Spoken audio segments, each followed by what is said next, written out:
changing the name Gulf of Mexico to the Gulf of America. ক্ষমতার শুরুতেই এমন কিছু সিদ্ধান্ত নিয়েছেন মার্কিন প্রেসিডেন্ট ডোনাল্ড ট্রাম্প, যা শুধু যুক্তরাষ্ট্র নয়, নাড়িয়ে দিয়েছে গোটা বিশ্বকে।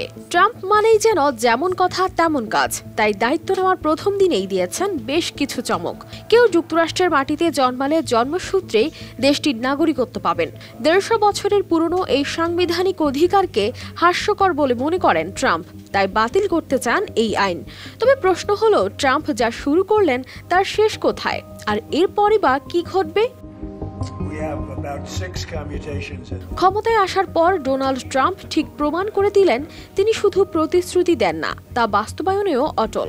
ক্ষমতা গ্রহণের প্রথম দিনেই জন্মসূত্রে নাগরিকত্বের সাংবিধানিক অধিকারের সমালোচনা করে সেটি পরিবর্তনের উদ্যোগ নিলেন।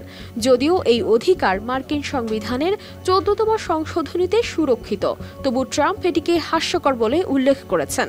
তবে বিশেষজ্ঞরা বলছেন এই নিয়ম বাতিল করা খুবই কঠিন, কারণ এতে সাংবিধানিক পরিবর্তনের প্রয়োজন।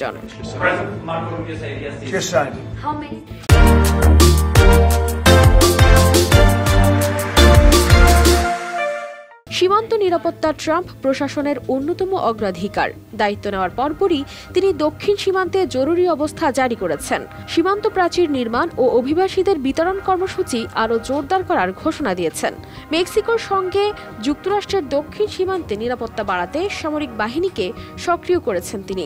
ডোনাল্ড ট্রাম্প মাদক চক্রগুলোকে বিদেশি সন্ত্রাসী সংগঠন হিসেবেই শ্রেণীবদ্ধ করতে পারেন বলে ধারণা করা হচ্ছে। অর্থনৈতিক খাতে ট্রাম্প আমদানি পণ্যের ওপর শুল্ক বাড়ানোর উদ্যোগ হিসেবে চীনের পণ্যের 60% পর্যন্ত শুল্ক আরোপের পরিকল্পনা করেছেন। যদিও এর ফলে পণ্যের দাম বাড়তে পারে ও সাধারণ মানুষের ওপর প্রভাব ফেলতে পারে বলে মনে করছেন বিশেষজ্ঞরা। আন্তর্জাতিক সম্পর্কেও ট্রাম্প বড় পরিবর্তনের ইঙ্গিত দিয়েছেন। প্যারিস জলবায়ু চুক্তি থেকে ফের সরে যাওয়ার ঘোষণার পাশাপাশি রাশিয়া ইউক্রেন যুদ্ধ বন্ধে দ্রুত পদক্ষেপ নেওয়ার প্রতিশ্রুতি দিয়েছেন।